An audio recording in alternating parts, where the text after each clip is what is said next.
लेकिन इनको निराश करके थोड़ी भेजना मुझे। लिख दिया कि आप जीते में हारा और नीचे हस्ताक्षर कर दिए माधव दास आपका दास।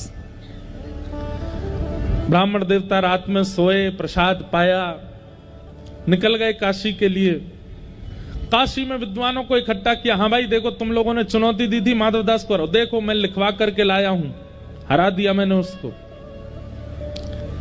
एक उनमें से श्रेष्ठ था, बोले दिखाओ पत्र दिखाओ। माधव दास को हराना सामान्य बात नहीं, बहुत विद्वान है वो बात अलग है। उसके चाल ढाल रूप रहनी से पता नहीं चलता कि वो विद्वान है, क्योंकि उसके अंदर भक्ति का स्वरूप ज्यादा है। अरे लीजिए पढ़िए पत्र, उसने खुद लिखा है। पत्र खोल करके सभा के मध्य पढ़ना शुरू किया। अमुक तिथि पर काशी के अमुक नाम के ब्राह्मण मेरे पास जगन्नाथपुरी आए थे। हम दोनों के बीच शास्त्रार्थ हुआ और शास्त्रार्थ में काशी से आए ब्राह्मण की भयंकर हार हुई। माधवदास जीत गए। पत्र में उल्टा लिखा था। वो ब्राह्मण जो था खड़ा हो गया, ये क्या पढ़ रहे हो?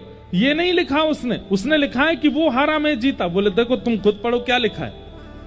उसने पढ़ा माधवदास जीते और इनकी घनघोर हार हुई।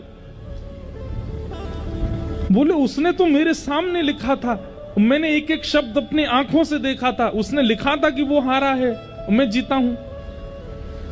ब्राह्मण बोले लिखा था मतलब तुम दोनों के बीच शास्त्रार्थ नहीं हुआ था क्या? नहीं देखिए मैं बताना चाहता हूं, मैं कहा तो था कि शास्त्रार्थ को, उसी ने मना कर दिया था कि बिना शास्त्रार्थ के मैं हार स्वीकार करता हूं। सब ब्राह्मणों में हंसी हो गई। बोले कि भैया तुम हार के आए हो, स्पष्ट लिखा है। वो ब्राह्मण दोबारा दौड़े जगन्नाथपुरी के लिए। माधवदास के पास पहुंचे। ए माधवदास तुझे देख लूंगा मैं, क्या लिखा था इन्हें पत्र में?